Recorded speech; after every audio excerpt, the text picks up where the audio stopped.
Good afternoon, Bob. How are you today? I'm doing good today. The weather's cool. The sun is shining. Everything is good here in New England. It's a pleasant October day in Boston, I'm sure.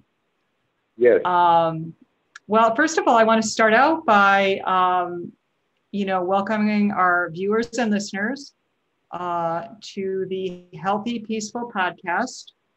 I'm Noreen Dillman. And today for my guest, I have Bob Mattson, and Bob actually, who lives in Boston, is going to provide an intro. Bob, you have the floor. Well, I like to talk about macrobiotics because it's been a big part of my life since around 1972, when I was visited by a new friend, Frank, who had told me that the world was, at the time, the world was in some turmoil because of the Vietnam War and all the demonstrations and all the trouble that was being created by the protests of the war. And Frank explained to me very simply that if a person wants to change the world, they first have to change themselves. And one of the better ways, or the way that he had discovered to change oneself, was to change one's diet to a more natural foods diet, a diet that's for human beings, natural for human beings, which includes grains and vegetables, et cetera, et cetera. Also, in the same conversation, Frank pointed out the great number of illnesses in the world, in our world, at least our country, a great deal of cancer, a great deal of heart disease, a great deal of diabetes, and other ailments, chronic ailments that people were experiencing. And one could avoid all of that by taking up the practice of a natural food diet that was being taught by a teacher in Boston called Michio Kushi, and in which, up in Boston, a community had been established in which there was a food company called Erewhon, and they had a food distribution and food processing operation, plus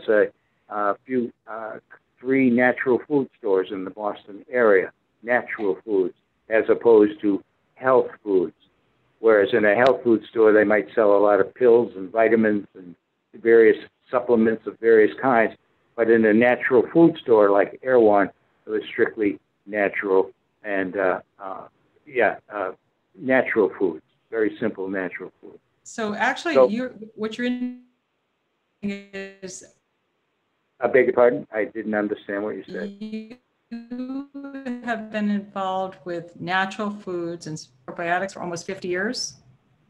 Yes. You've been involved with natural foods and you were first introduced by your friend Frank, who it sounds like the message was first take personal responsibility for your health. That's exactly right. Yes, that was the other key point that he made, is the self-responsibility for your health. Exactly right. And a lot of people were ignoring that and giving up responsibility for their health to the experts, to the doctors and the government, sure, the nutrition and the dietitians, and just really were not taking responsibility. And later on, I see that very clear how that is going on, even now, particularly in this crisis that we're undergoing right now, this COVID crisis. I see clearly that many people, had by ignoring the macrobiotic advice or the advice of other people as well. No doubt. So after it's multifaceted. Yeah. When Frank told me that I was living in New York City, I was studying economics at the City University of New York, and I was driving yellow cab in New York City. And upon a graduation in 1976, I quit driving yellow cab and I quit living in New York and came immediately up to Boston and went right to the Air One company and told them that I wanted to work here. And so I did. I began working for the Air One company and attending parties and, just becoming a member of the community, the so-called macrobiotic community that had been established there over the previous 10 years or so. And I began studying. Yeah, and I began studying at the East-West Foundation, which was Michio Kushi's educational organization, and then later turned into the Kushi Institute in 1978. And I volunteered there and also studied there and also sought employment with them, but I was not successful. Okay. And so I just basically found other work, and for several years I drove a limousine, and I was making a pretty good salary, and I worked for a businessman in Boston, a hotel owner in Boston. But after 3 years of that, I decided that this was not what I came to Boston for. I came here to work in macrobiotics. So I immediately took advantage of an opportunity. My friend Frank, had set up a macrobiotics foods mail order company down in Fayetteville, Arkansas, and other people went down to join him. They joined him in this venture. One of them was Tom Monty and his wife Toby, and Joel Wallner and his brother David Wallner and their family, and a fellow named Dan Siemens and a few others who came to Fayetteville, Arkansas. So there was an attempt to establish a community there, and we distributed by mail order various macrobiotic foods, rice and beans and seaweeds and so on and so forth. What was the name of that company? The company was called Mountain Ark Trading Company, and it was mildly successful. But for me, my experience was taking orders from customers and getting their names and addresses, and so I built up a pretty good base, information base, you might say, of who the customers were, who was taking this macrobiotic. So I had this, and I worked for the company for 5 years, but then eventually Frank said that he was not interested in business anymore. He didn't like business at all. And the other partners or the other participants kind of dropped off as well because the company wasn't earning enough money to support these families. They were having, several children, and they just, wasn't enough economic value there for them to stay with it. Frank, having the opportunity to talk with customers on the phone versus internet orders, you had an opportunity to, it was a better learning opportunity. What did you discover about the customer base? Was there any commonalities or common threads or differences, or what was your observations being a student of economics?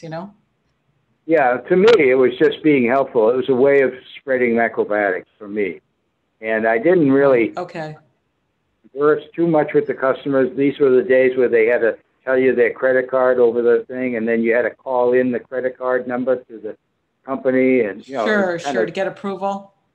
Yeah, right. It was not smooth, but it was good for me because I could talk to a lot of people, and I could,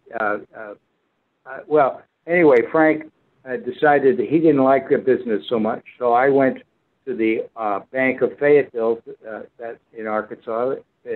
The president or the founder of that Bank of Fayetteville, his wife used to shop in our little store, our little macrobiotic store there in Fayetteville.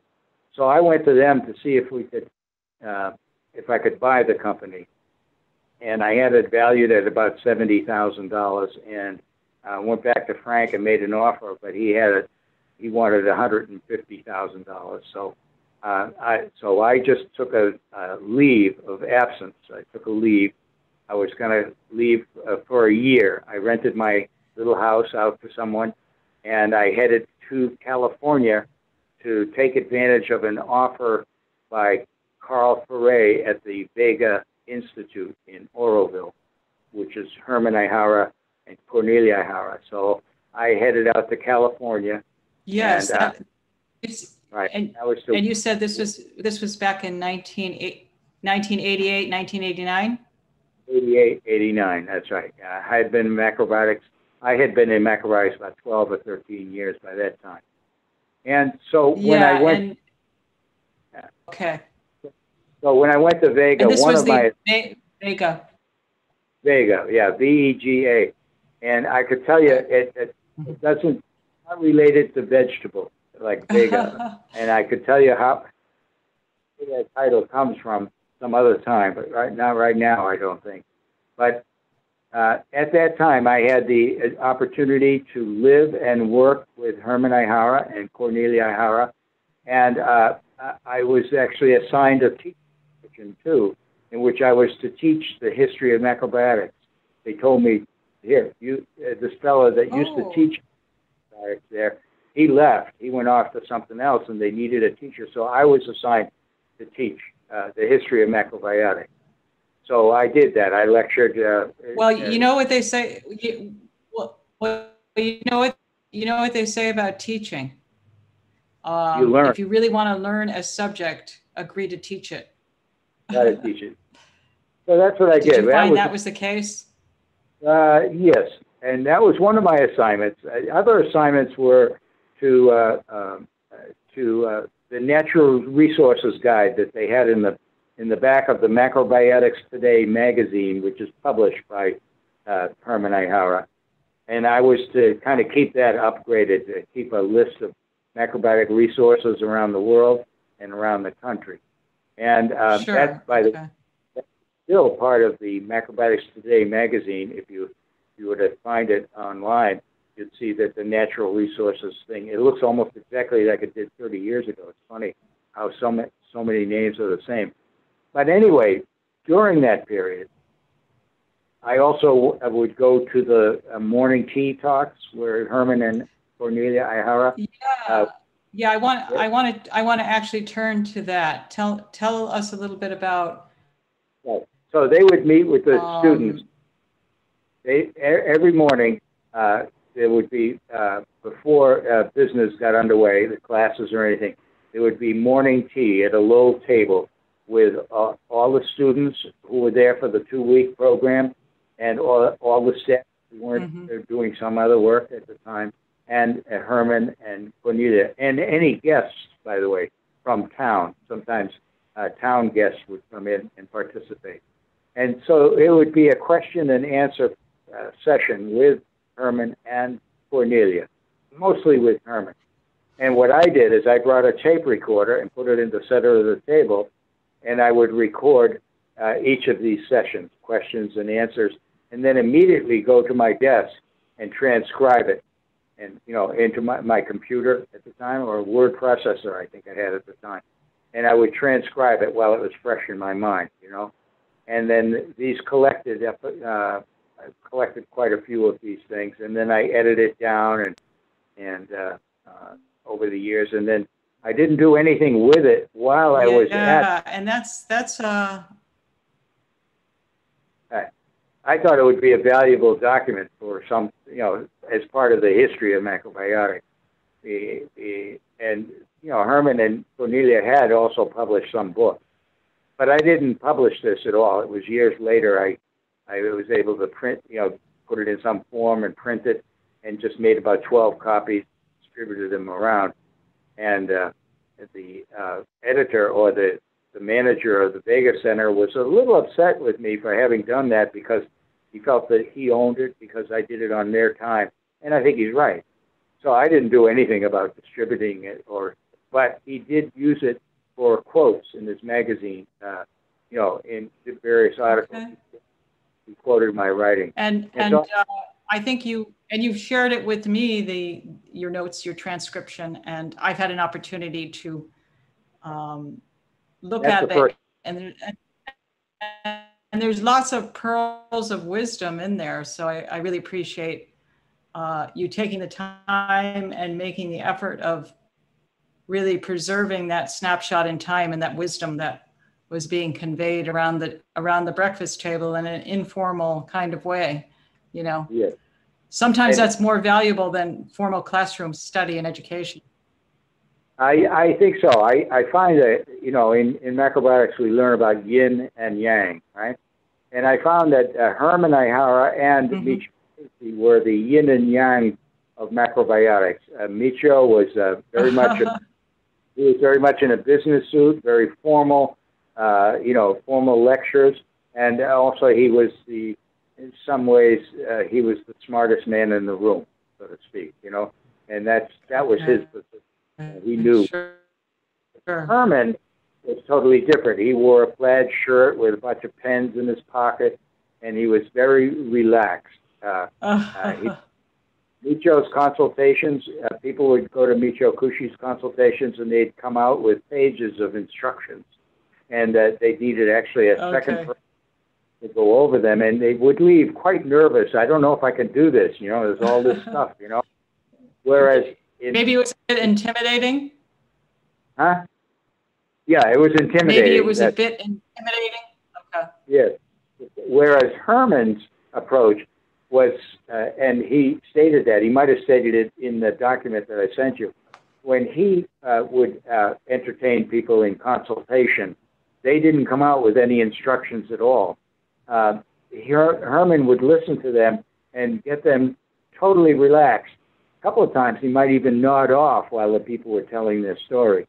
He was just so totally relaxed. And these people would come out of those consultations, which were done right in the office right next to mine, and they would come out of there, oh, enthusiastic, I can do this. You know what I mean?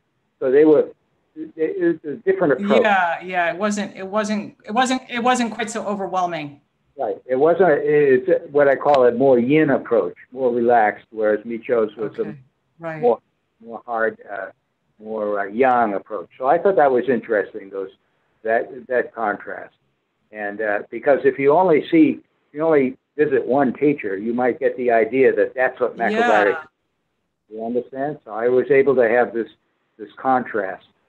Also, during that time, running the, you know, in macrobiotics, we learn about yin and yang, right?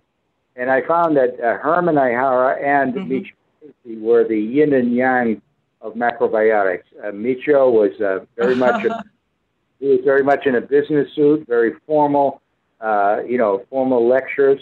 And also he was in some ways, he was the smartest man in the room, so to speak, you know, and that was his position. He knew. Sure.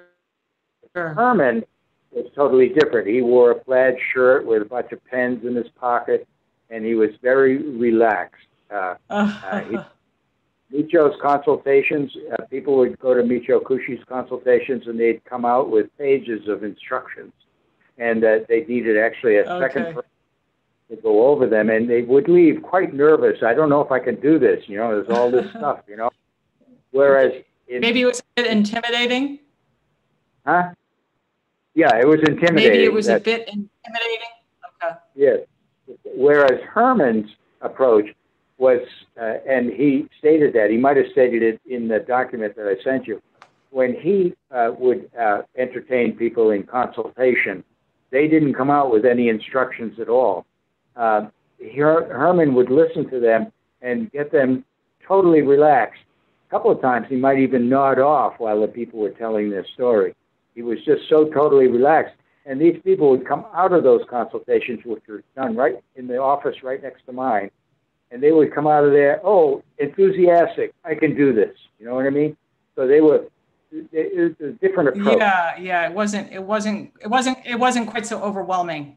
Right. It's what I call a more yin approach, more relaxed, whereas Michio's was a more hard, more yang approach. So I thought that was interesting, that contrast.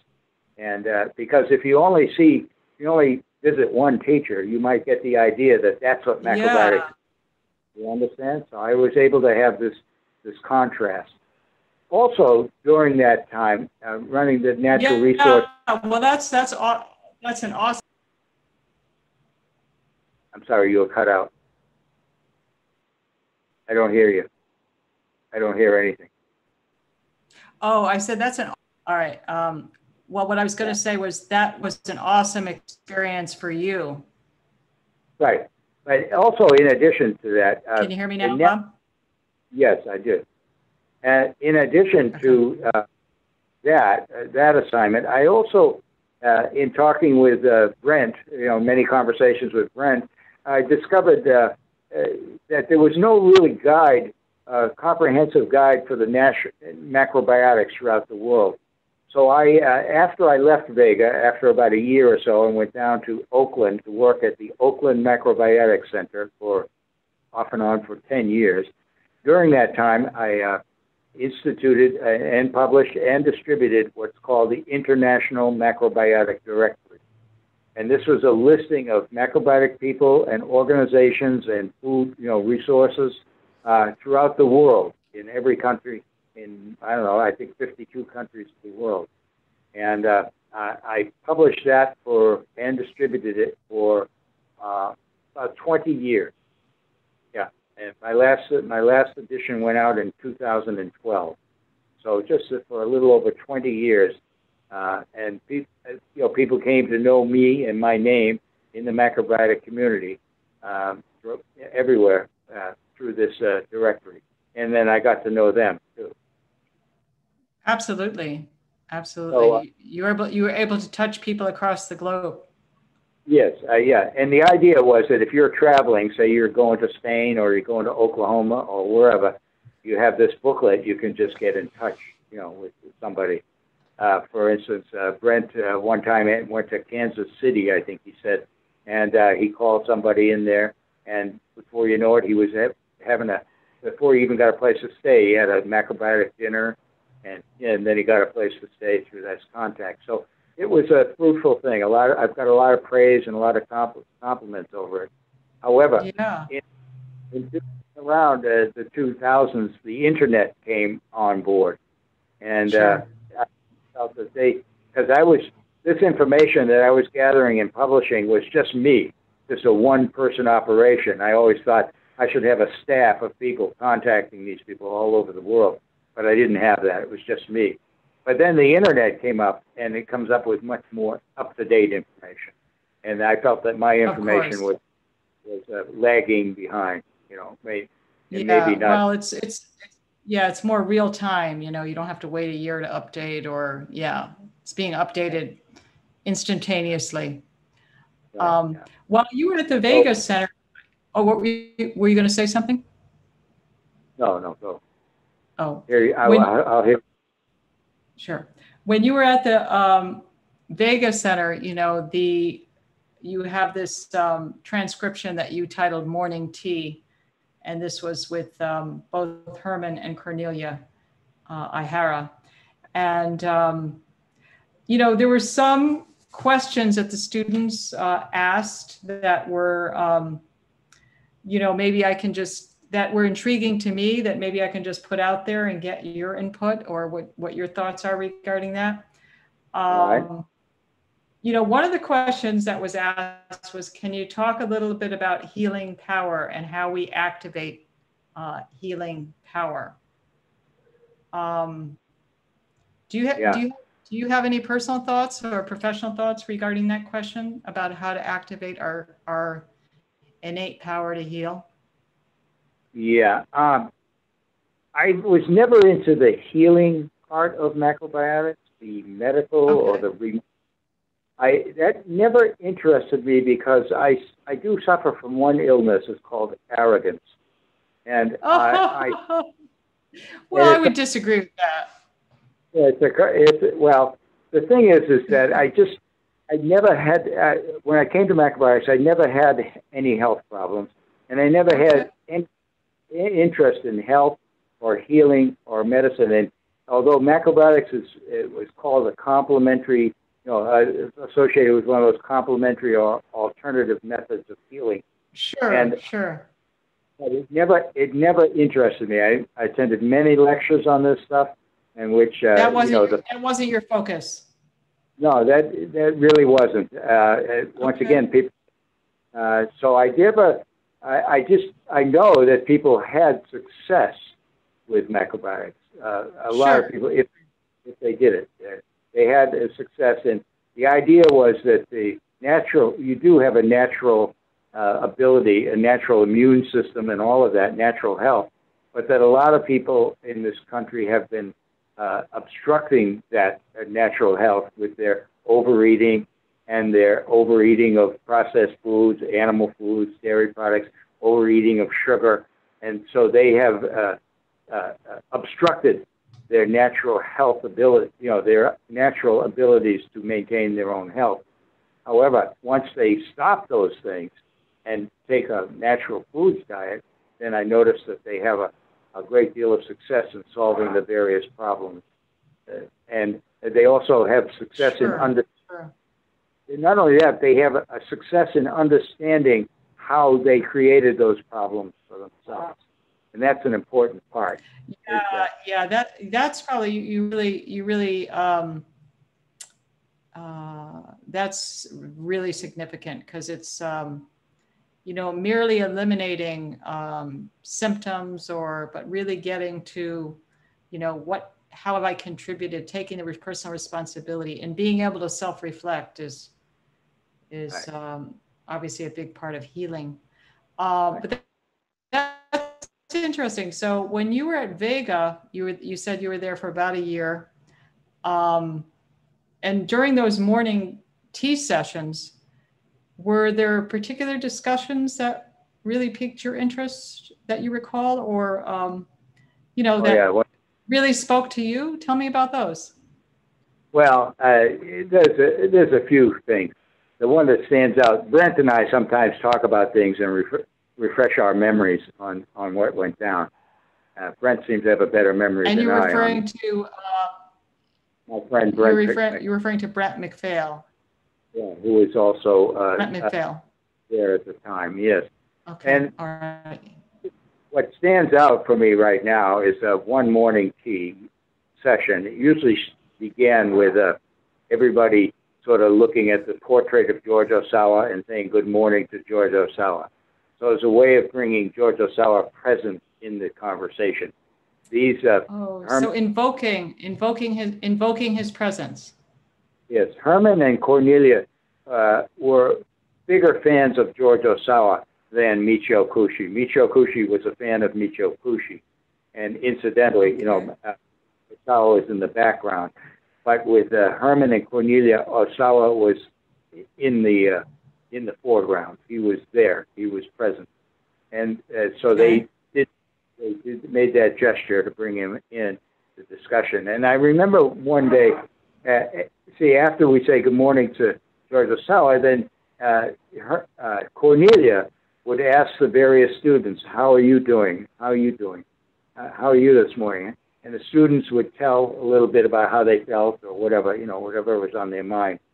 And I remember one day a lady said she had headaches the night before she had headaches, and so she said that she had had some ice cream earlier in the day, and so Cornelia simply said, "Did you enjoy the ice cream?" And the woman said, "Yes, very much." She said, "Okay, enjoy the headache now." Oh, that's hysterical. I love that. So, I thought that was good because it just throws it right back at you. It's not the fault of the ice cream, really. Well, but, it's pretty direct. Yeah. Did that make you laugh? Oh, yeah. And I remember in the conversations, Herman and Cornelia had been married for quite a while, 40 years or so. Yeah, it's a long time. Yeah, so the question came up as to what's the key to a successful marriage, like yours. And he said respect. Respect. That was the only thing he mentioned, respect. Okay. Yeah, well, that's an important one. And he respected Cornelia because she always told the truth. That's what he said. Because, a lot of us have filters, right, where we won't say things because, it might hurt somebody else's feelings or, might create an argument. But Cornelia, he admired Cornelia's always speaking the truth. She didn't have one of those filters. Yeah, she was, it sounds like she was very transparent.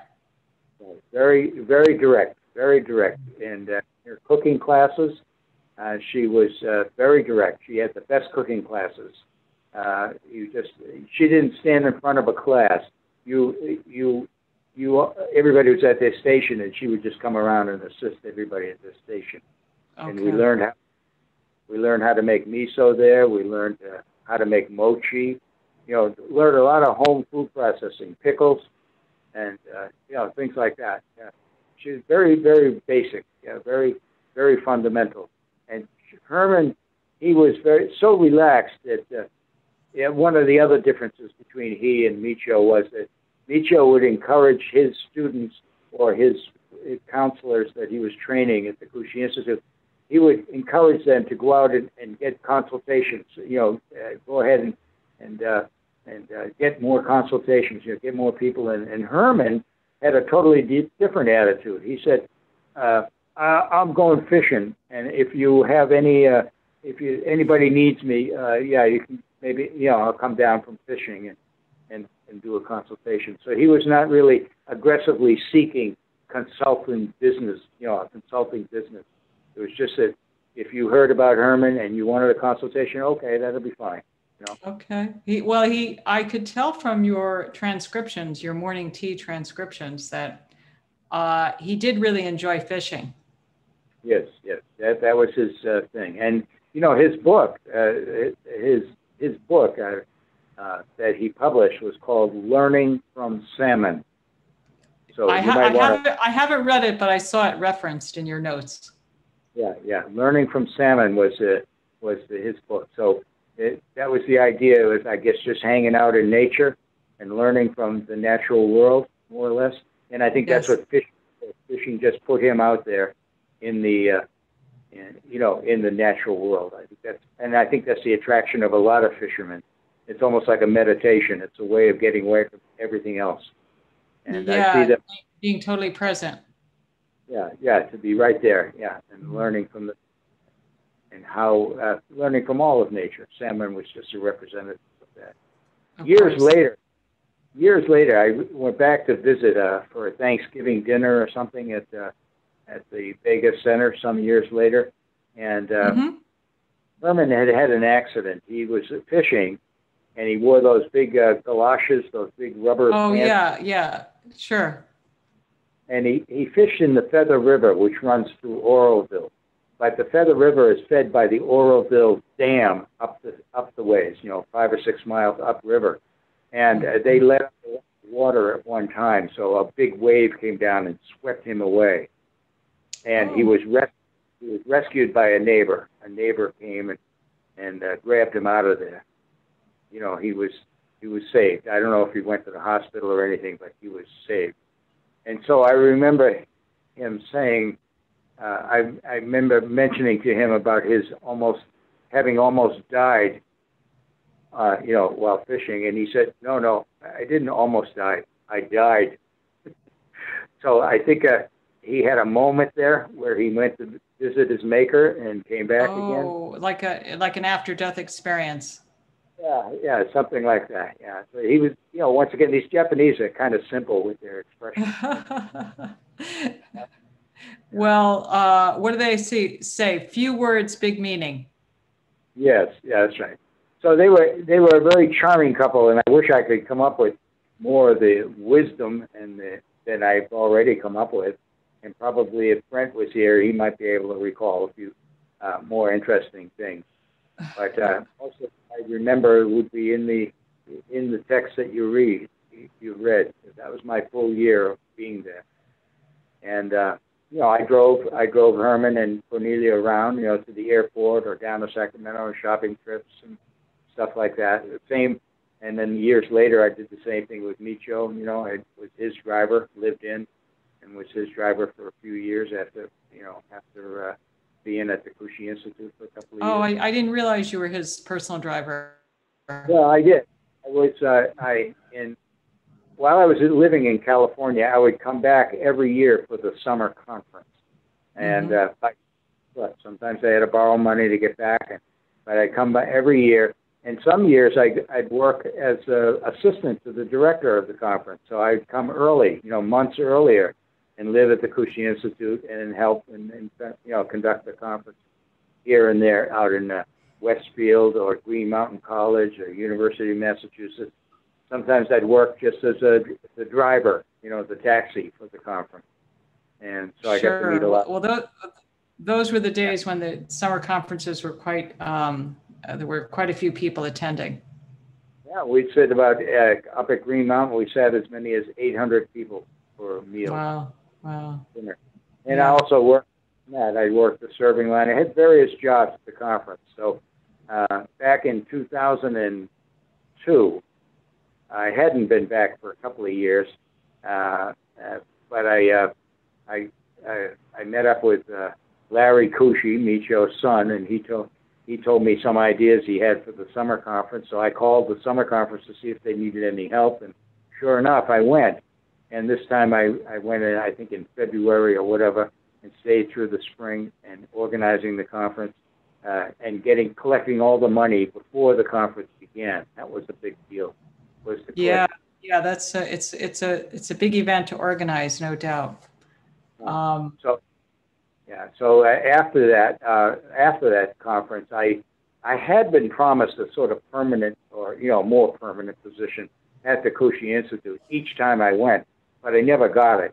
Okay. And but this one year, I kind of insisted in 2002, and they kept me on for about another year and a half until Micho invited me to come down to his house to help him out. That his wife had died, Aveline had died, and he was a widower, and things were, when the woman is not there, everything gets chaotic. Sure. It was a time of great transition. So going back to the morning tea and some of the notes that I have from your transcription, one of the questions that was interesting, I think, is that there was a question about illnesses of our time, and the question said, "We dwell on the future, or we live in the past." And do you have any comment? And then Herman talked about physical healing and psychological healing. He said psychological healing is instant. It doesn't take time. And That's physical healing takes time because it's made of material, matter. Spiritual, psychological healing is instant. You have to change the material like a building in the house. If you're building a house, you have to pile up the material, but if you have some part of the body building wrong, you have to take out the bad place and fill up the new one. But you have to deal with the material. But the psychological healing is like design. There's something wrong with the design of the house. You just have to change the design. That's mental. Any comments or observations regarding either the question or his response to it? No, I think he was right on there. I thought that was a very good observation, especially for people who were stressed out, who said, I can't do this, or, it takes too much time. But they have to be convinced that they can do this. And that takes just a short, time. Yeah, they change their mind. Oh, that's interesting, because the changing of the mind, so perhaps that's what he meant here, the changing of the mind that you can heal, that you have the internal capacity to heal, that takes an instant. Right. Yeah. But the physical component of actually healing, that's like building the foundation and doing the work and doing the steps. And but the changing of the mind is a result of inspiration. Inspiration. Yeah. That now makes sense to me. I wasn't quite sure about that. Spirit comes in, right? In spirit. Yeah. Yes. Inspiration. Yeah. In spirit. As opposed to expiration, right? Where you expire, right? Yeah. So I think he was very much into that. The techniques, he was not too much into techniques. He was just interested in the ideas, the bigger, larger ideas. And once again, they were devotees. Both of them were pretty strict devotees of George Osawa as well. And, yeah. And they gave him a lot of credit, and they were very humble. They didn't accept. They were just a couple of simple people. And it was amazing the influence that they had, you know, in their approach. I don't know how many people they influenced, but the people that they did influence are grateful to this day for their experience. Absolutely. There are certainly people who've dedicated their lives to service, there's no doubt. Herman and Cornellia Aihara. Yep. One of the questions that came up during the morning teas, another question is the following. Mr. Osawa and many people who came, that's George Osawa, who is known for, you know, bringing macrobiotics to Japan. Mr. Osawa and many people who came to macrobiotics saw macrobiotics as a way of establishing a more peaceful world.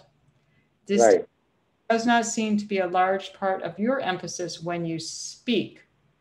I was wondering if that is part of your consideration in macrobiotics. Yes, it's always been there. It's not, once again, it's not necessarily just a way of establishing one's personal health, but it's actually a step or a method in establishing world peace. By once again, in the future, as Micho used to say, that society will be not so divided by race or economics or social class or ethnicity. All these things will disappear, he said. But two main divisions will remain in society. And one will be those people who followed the natural path, followed natural ways, and established their health and their family's health and their friends' health. And the other people who continued to, as he put it, continue to take instructions from the television.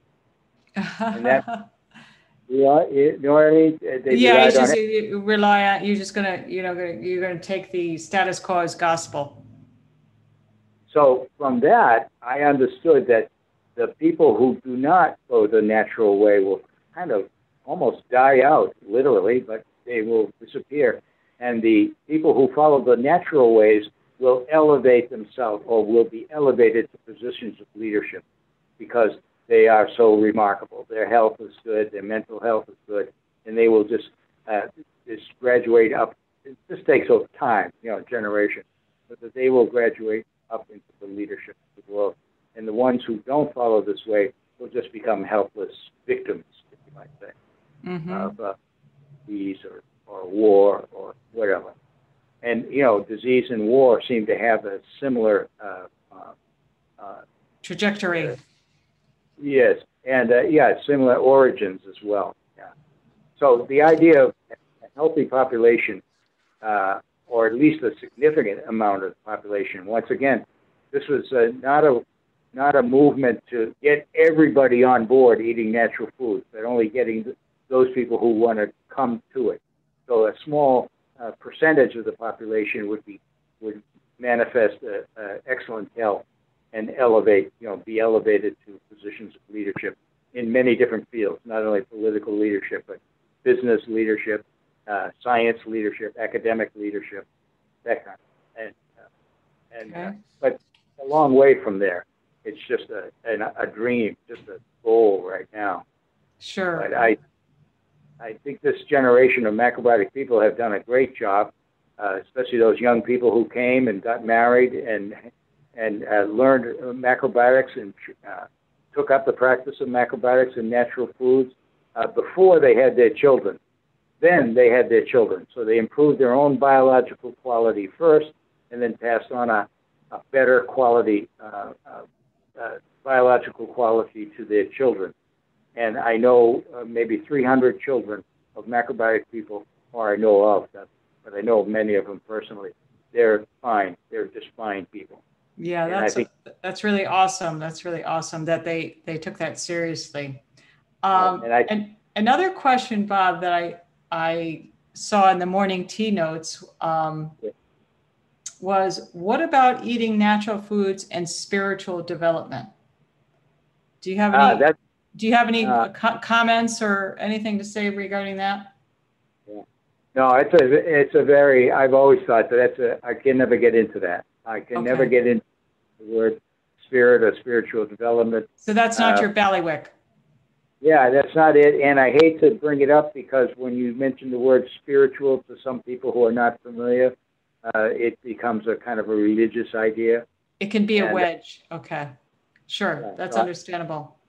Other people can comment on that, but I can't. But I do think that mental and physical health can be achieved through this method. Sure. Well, I'm going to read Herman's response to that question. The question being, what about eating natural foods and spiritual development? And his response is, food is basically physical, but how to eat is spiritual. Food is physical, but selection is spiritual.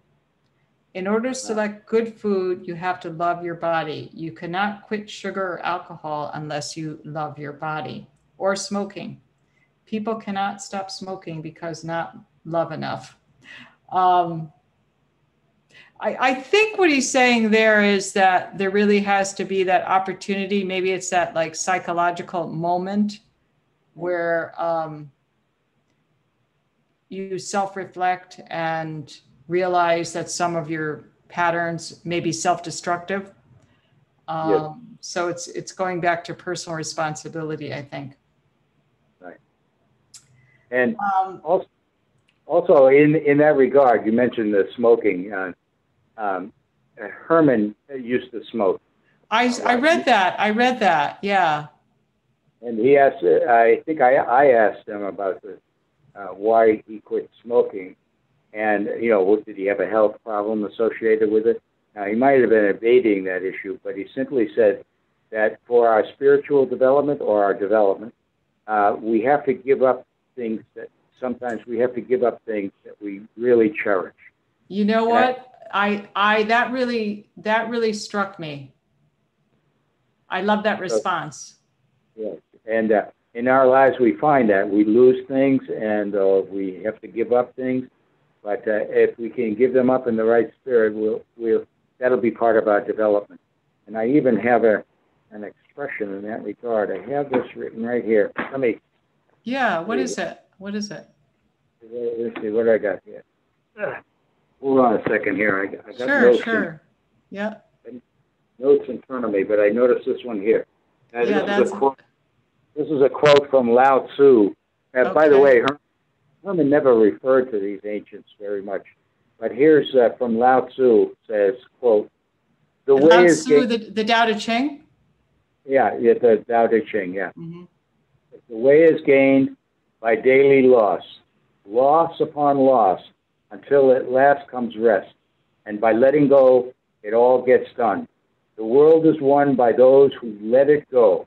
But when you try and try, the world is beyond winning. So losing, giving up, getting rid of stuff is a good idea.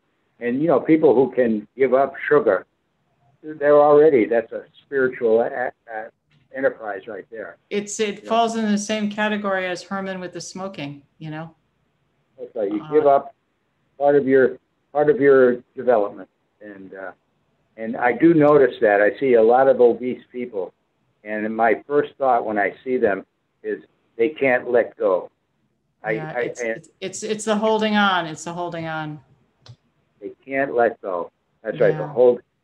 And we find as we mature in life that letting go is much healthier, much better practice. Yeah. Well, I think that's. Thanks for reading that from the Tao Te Ching. It's only when we let go do we receive. Are we then ready to receive great abundance? That's right. We can't force anything. And by letting go, you kind of create the space so that new things can enter into your life, new ideas. So by letting go of old ideas even, many people have ideas, right, that they learned when they were younger. But by letting go of some of those ideas, they're open to new ideas entering into their thinking. Absolutely. Absolutely. And there's another thing, too. I know you want to talk about Herman Aihara, but Nietzsche had said in his lectures that this is how macrobiotics appears to be a revolution in food, like a food revolution, like a diet revolution. Mm-hmm. And he said it's actually a revolution in thinking. So I thought that was important. You know, in other words, you're not going to really change your diet unless you change some thinking first. Yeah, I love that, because the diet is just, it's kind of the outer manifestation of what's happening in the mind, what's happening inwardly. That's right. Yeah. So to me, I think the overwhelming population seems to take orders from experts. And, yeah, it's the war of the experts, right? Yeah, and you know, they're not following their own thinking, their own, you know, somehow they just don't trust themselves. They trust the doctor more than they trust themselves. The doctor who they never met before today, they'll trust his judgment or her judgment. Yeah, that's beautiful. They don't trust their own inner guide, their own judgment. It's got clouded over with the chemicals in the food and the overeating and the overemphasis on clinging and the overemphasis on gathering more and more, you know, striving, kind of a striving.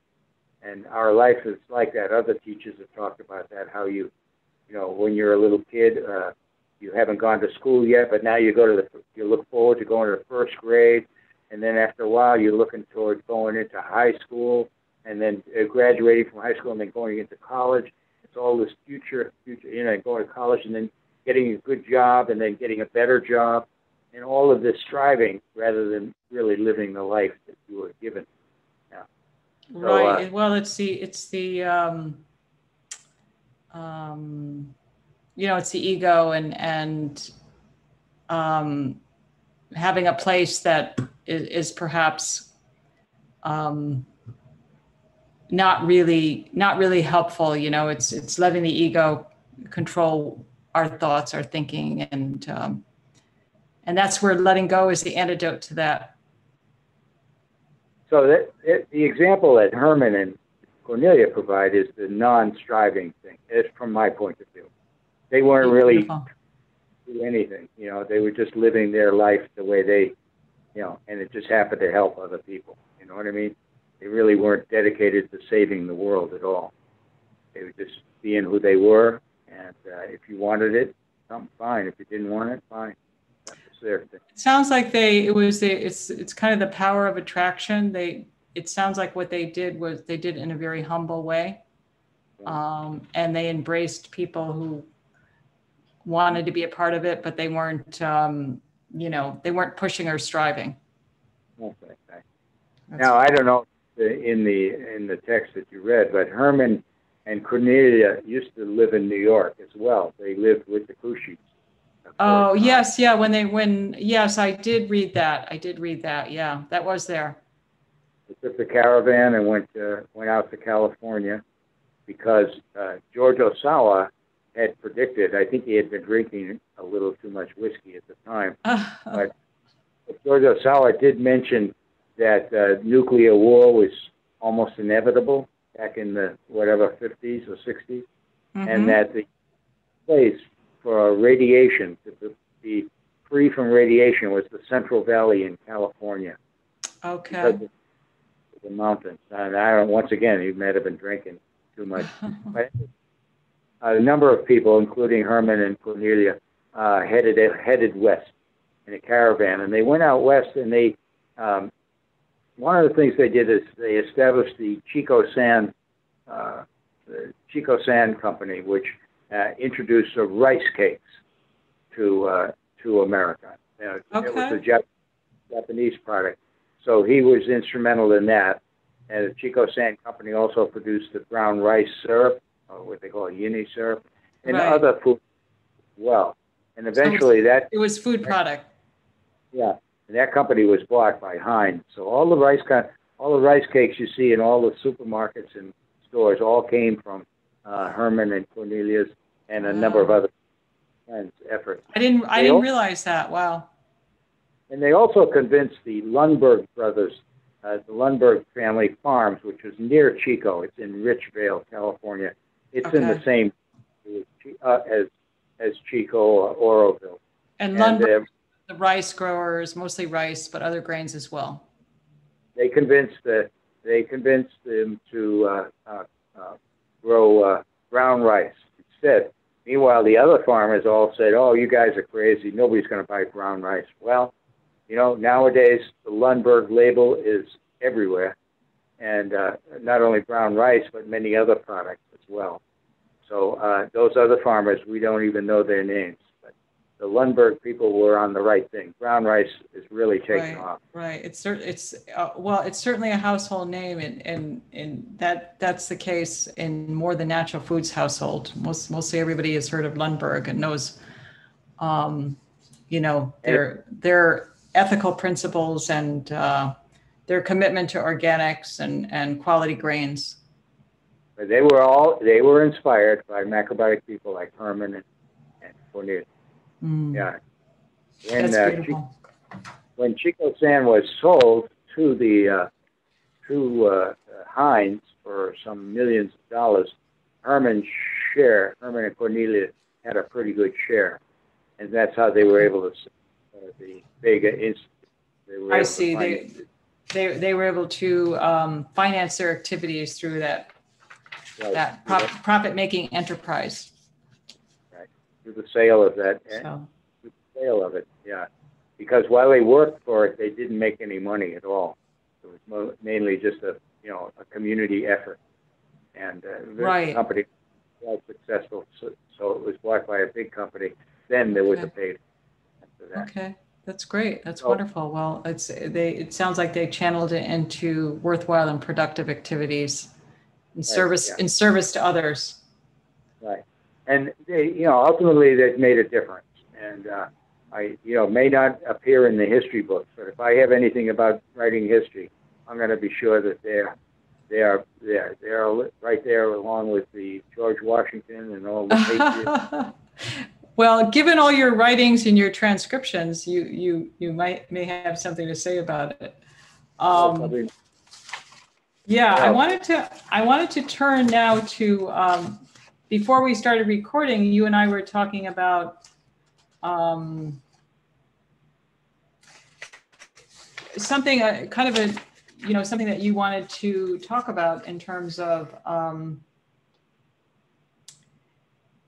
essentially the One Peaceful World and world government, and also the project that you're working on now in terms of, so maybe you want to say a little bit about that in macrobiotics. And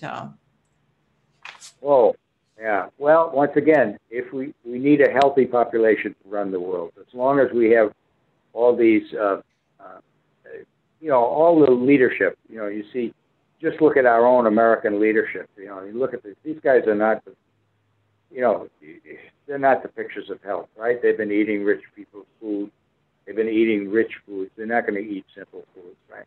And I think the reason they can't come to agreements and they can't really live in the world like peaceful citizens is because of their health.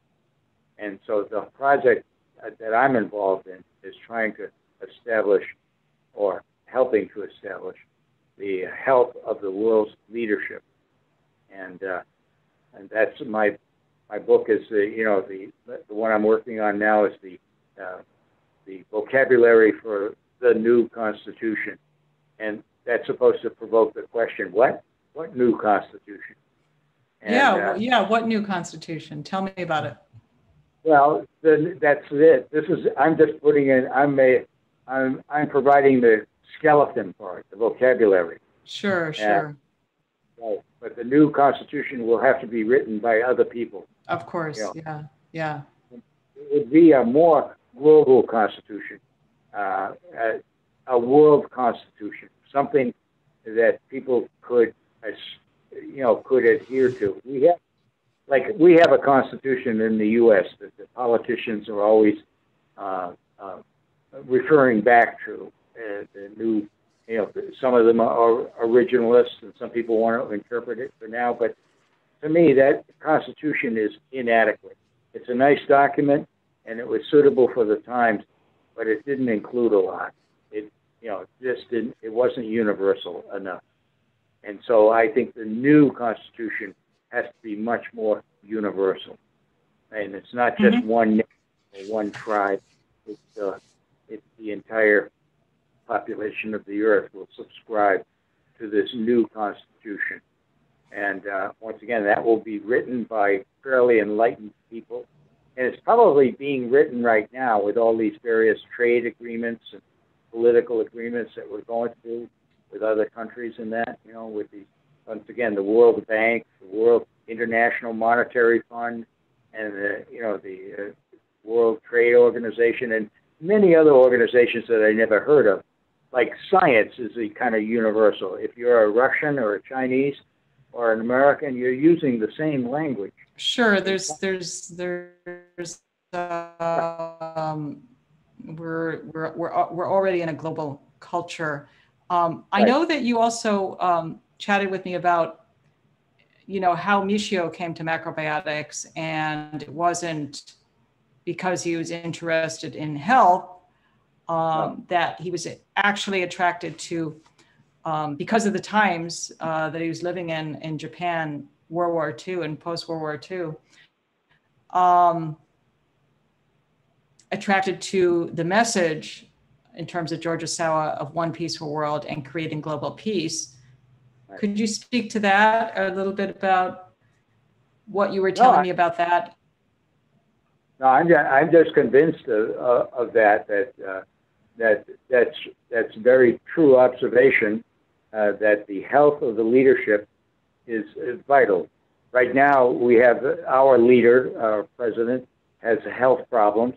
We found out that other leaders like Jack Kennedy or Mr. Roosevelt, Mr. Eisenhower, all these presidents had health problems, which means they were taking treatments and they were having medication. And it's scary now when I think about it. Jack Kennedy had been on medicines for a long time. Ever since he was a boy, he was he was taken to the hospital several times, thought he was going to die. And so I think all these medications and treatments are affecting these leaders. Once again, if they have natural health, they don't need these medications, and that they can have more clear thinking, more peaceful thinking, not at war with other people in the world. When you're, so, you don't have to be a big bully. You don't have to use a lot of weapons to scare people or frighten people into your, into your way of thinking. So I believe that maybe the world is condemned already. I don't really know. Sometimes it looks that way. Well, we like to think that it's that there's hope, and that there is an opportunity for. What Michio called the revolution in thinking. Like right now, we disregard the leadership. Nobody cares about the leadership's health unless it's, like this one here. Nobody really cares. And to me, the test will be for any leadership is how healthy is that individual. I want to know, like the young people there, Miss Cortez, AOC, the young New York. She's healthy. She's vibrant. So I think that some of these new people that are coming on the scene, the younger people, I think that they are healthier, and I think they follow healthier practices. Yeah, and I think it's really working out.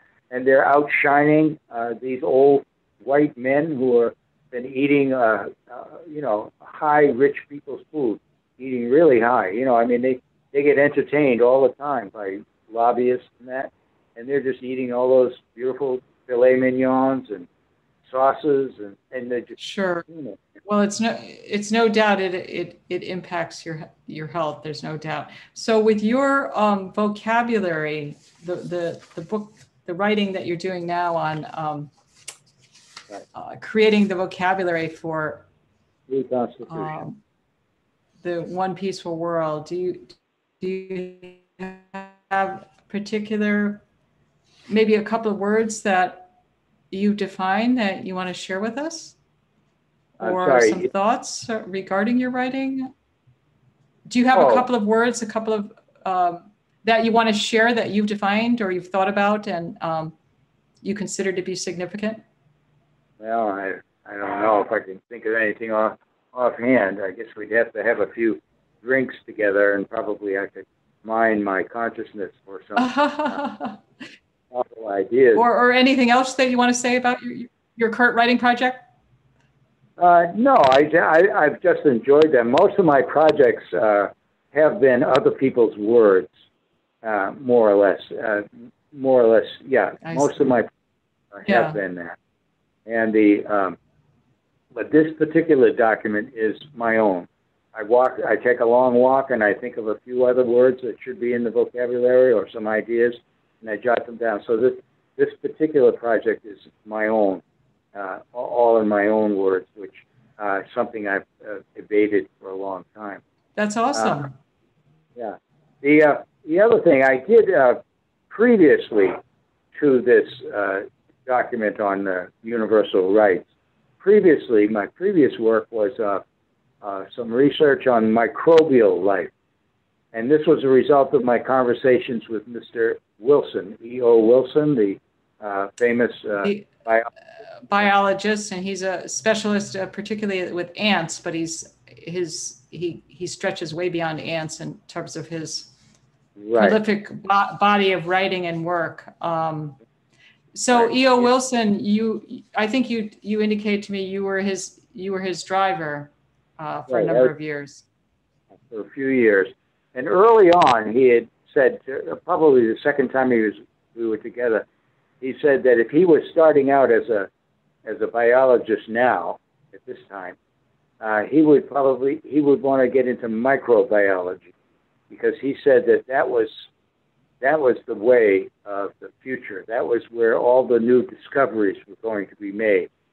And so I took that as a hint that maybe I should study something about microbiology. So I did. I went to the Harvard bookstore, and I got about 25 different books by different writers, some current, some old, about the microscopic world, and which I now call the microbiotic world.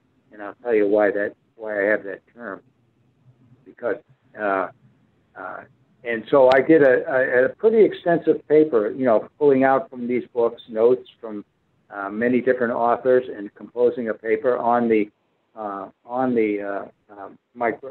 what I discovered in the microbiotic world.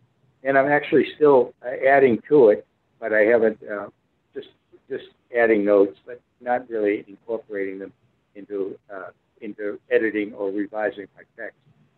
But if you go to Google and you type in microbiotic, it will come up macrobiotic. So nobody's quite used this term microbiotic, but my definition is, we call the micro. Right. Yeah. I don't know if you just did it. You see that macrobiotics comes up. I like the field of microbiotics because macrobiotic means long living, long life. It comes from the Greek term because the Greeks noticed that there were people in their sphere who lived long lives, so they call them macrobians or macrobians, or use that word macro. I think it's a Greek derivative, and or a Greek expression. And anyway, that's the study of long. To me, macrobiotics is a study of long-lived organisms. Like humans live 70 years, elephants live whatever, alligators live really long time. And then the microbiotic world is oftentimes called the microscopic world. That is, it looks, you can see it with a microscope. But to me, it's about short-lived. What I discovered about microbes is that their average lifespan is about 20 minutes. So they turn their generations over very quickly. So while genetic changes in macrobiotic animals the ones that we can see, the ones that live a long life. We are influenced by these short-lived, and also it takes us a long time to make changes, whereas in the microbiotic world, changes occur almost, what seems to us, almost instantly. And I think that's worthy of more study as well, more understanding. And what I learned, I think, should be taught in school. I think eighth graders should know more, should know as much as I've learned anyway. So anyway, the microbiotic world is the short-lived bacteria, viruses, and so on. And there's very little understanding. Very pertinent right now. Huh? It's very pertinent right now. Right, yeah. So there's generally not much understanding about viruses. And when this thing first started out, I stated to friends that the virus is not interested in killing its host. Sorry, it just doesn't happen. The virus wants that host to live. So there's something else at play here besides the virus, because we all have viruses, and they don't live a long time. They come and go really quick. So I learned in my studies after I finished this paper, I learned that there was a controversy, back in the 19th century at the time of Louis Pasteur, and Pasteur came up with the idea of the germ theory of disease. But there was another fellow named Deschamps who was contemporary, and he said, no, it's not the germs at all. It's the environment that the germs are inhabiting. And that's macrobiotics right there. Right. In other words, you create this little internal environment, and you invite these microbes, or you create an unbalanced environment, you might say. And then these microbes begin to take over, or proceed in whatever way they want to proceed, which is not beneficial to the human. But I was very much interested when I read that. That's macrobiotics. The environment in which an organism lives is the biggest factor in whether that organism, proliferates or dies off. So I was very much interested. It certainly dovetails with macrobiotics. Right. The germ theory became popular because the pharmaceutical or the medical industry, they use this to a great degree. And it's just recently that people are learning about this opposite view, that the environment that you create, the environment in which any organism, microscopic or macrobiotic, any organism is that environment is what determines whether the organism thrives or doesn't. Yeah. So I think sure. There has to be the receptivity has to be there, or the vulnerability. Yeah. Right. Well, that's interesting. So what now in those conversations, and your curiosity was piqued by your conversations with E.O. Wilson and his field of study, but most people wouldn't undertake, purchasing 25 books at the Harvard bookstore and writing a paper. So what? What catapulted you decide to undertake it as such a project like that? Well, it just comes up. Things come up, and I want to investigate. I've done a couple of other investigations on, say, the Boston Marathon bombing. That was one of my papers. Okay. Of everything that was published, printed about the marathon bombing, and then some conclusions, that I reached, and also the Jeffrey Epstein thing came up, and I did a deep study on that as well. I have a paper called "Welcome to the Lolita Express," and I discovered, some things there as well, and also, So I something comes up and I get interested. But I thought the last two of getting interested in microbes was was good for me. And now I'm interested in rights. And both of those things are prominent right now. The virus is really prominent, right? People discussing COVID every day, every newscast. And also our rights. What kind of rights do we have? Now we can't socialize together. We don't have the right to congregate with other people. Yeah, they're thinking of canceling Thanksgiving because cautioning people. So we're likely to lose, if we haven't already lost, some of our more precious rights already. So I thought no doubt. That's interesting. So you were. So these two things came. You were quite ahead of my time. You were quite in tune with what was to come. I think the other thing that fascinates me is that you've spent years both as a student of macrobiotics, and obviously you like research and writing and transcribing as well, and very curious. But as a driver, you've driven for a number of people. I mean, without specific conversations or things like that for privacy or confidentiality, what have you learned through your through driving? Is it an environment that invites conversation, that is more relaxed? Give me some lessons there. What you've learned over your driving career as a chauffeur, a personal driver, taxi. Yeah, well, I learned that the rich and famous are just like everybody else. Okay. Yeah. That's why they have the same problems. It's mostly they had lucky breaks. Something came up. Like we have a celebrity culture right now. So I've met a lot of celebrities beginning in 1965. I used to drive for Bob Hope. Remember Bob Hope? He was very famous. Oh, yeah, of course. And I learned that there is and I also realized this from Mr. Wilson too, that they are very expert in certain areas. Very expert, really. The last word in certain areas, like with ants or whatever, biology or whatever. But there are other areas of thinking that they're quite ordinary. Okay. And sometimes, you know what I mean? It's like the thinking power that they applied to their particular field didn't seem to stretch out to other areas of their personal life. It didn't necessarily permeate.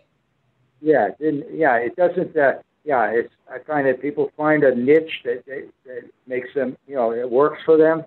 But then they're very ordinary people, just like everybody else. And I would have imagined somebody like E.O. Wilson, wow, this guy's really wise. But he's not necessarily that wise. He's just very skilled in a particular area. That's what I discovered. And Herman. So this you've discovered driving for many celebrities, famous people, and academics and macrobiotics that they're wise. There's a wisdom. They have a particular niche, and they've really found a way to go deep in that niche. But and sometimes if they're very deep thinkers, they may go beyond that, but not necessarily so. Not necessarily to other areas of their life, like they continue to eat, rich foods, so on and so forth. Sure. Yeah. If they were, in my estimation, if they were really smart, they would have taken up macrobiotics, And as a matter of fact, I did have a famous doctor, anyway, he's a famous doctor with children's ADHD. He's a Harvard guy. So the attention deficit disorder. Right. Yeah, he's written several books. Ned, I've forgotten his last name right now. I can't think of it. And he told me, he's a Harvard-educated guy. He told me that that everybody knows that the macrobiotic way is, the macrobiotic approach to diet and natural foods diet is the way to go, but nobody wants to do it. So even among educated people, they know they just can't do it. So attached to their, they don't want to change because they're already successful. So they don't want to change anything that might interrupt their success. That's my reading on it. Well, maybe that goes along with Herman Aihara's comment about spirituality, and evolving spiritually means sometimes giving up things that you enjoy. The other thing that Herman impressed me with was that he was always a student. Herman used to go to other people's lectures, even my lecture, and sit there like a student and take notes, right? Whereas Micho never did that. He never went to anybody's lecture because he was the smartest guy in the room, right? Okay, sure. That's one of the secrets of a longer and more fulfilling life, is to always be a student, always a student. He didn't even think of himself as a teacher. He thought of himself as a student. Yeah, that's beautiful. Well, that shows infinite curiosity. It also shows humility. And it seems to me that you're always a student as well, Bob. I think I got it from Herman. I really did. I think I always have that curiosity, and always check out anything that you find out, and that catches your interest, and kind of think about it a little bit, because we have learned that, especially in macrobiotics, and I think when I came around and other young people came around, that we had learned that a lot of what we had been taught in school and by our parents was not correct, was actually incorrect, was wrong. Like milk is a natural food, it's a natural food for a cow, but nobody, our parents, our schools never did that, right? They pushed milk on us. So that's just one example of a lot of the things that they told us. Well, it really takes time to undo our thinking and our conditioning. Right. Like, for instance, the recent controversy, we just had Columbus Day. So we're discovering, they said, we were taught in school, Columbus discovered America, right? So that's imprinted in our brain somewhere, right? Columbus discovered America. We just assume that's true. But it's not true, right? So there are many examples of things that we were taught that by our parents or by our teachers. Yeah, it's really systemic conditioning that it's the unconditioning, and well, I think we're ready to wrap up. Do you have any final words for our viewers and listeners that you'd like to share? I've come to believe that the surefire way of overcoming that early conditioning that we just discussed is by taking up the practice of eating. The natural foods for human beings is whole grains and vegetables. Actually, genetic designed. We have a microbial base, sort of a gut microbiome that expects, because that's how we became human. That's how we separated from all the other animals, by adopting whole grains. And my slogan is whole grains equals whole brains. Whole grains equals whole brains? Whole grains, yeah. Because I think that that could be the title. That could be the title for a new book. Yeah, whole grains, whole brains. Because I think that's really love that.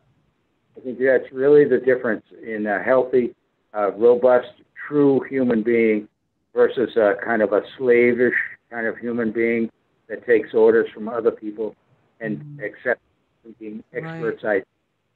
So I think that by taking up the practice of, say, eating brown rice or all whole grains and chewing very well, chewing, and thinking, and actually, that was my first podcast episode, was with Lino and Jane on the Power Eating program, the art of chewing. The art of chewing, right? And that's another thing that we lost, especially with the processed foods. They're already sort of chewed for us, and so we need to. People need to get back to restore their health, their physical and mental health, and to overcome some of the prejudices that they've developed over the years. I think if you just sat and chewed brown rice every day, take a little brown rice. I think that would enable you to kind of blow through some of these ideas that are holding it back, holding individuals back. And that's basically it. I think that people, and also the macrobiotics reliance on whole grains as the natural foods for human beings is that's what Frank told me about at the beginning, almost 50 years ago, that they were the natural food for human beings. And my research or my understanding, my readings, all conclude that that's really true. The basis of all civilizations has been grains, civilizations that we know about and that will be developed was based on whole grains. And right now, whole grains are about a third of the food agriculture that's grown in the world. People rely on rice and beans, simple rice and beans. These are human foods. And it's verified by history and custom that whole grains is the natural food for human beings. And that's how we became human beings. And now we're kind of left by eating unhuman food. That's basically my big idea. That's great. Well, Bob, I want to thank you so much for joining us from Boston. It was awesome. And just hang on for a moment. I'm going to stop the recording, and I'd like you and I to chat for a few moments. Thank you so much. The Healthy, Peaceful Podcast signing off. Thank you very much.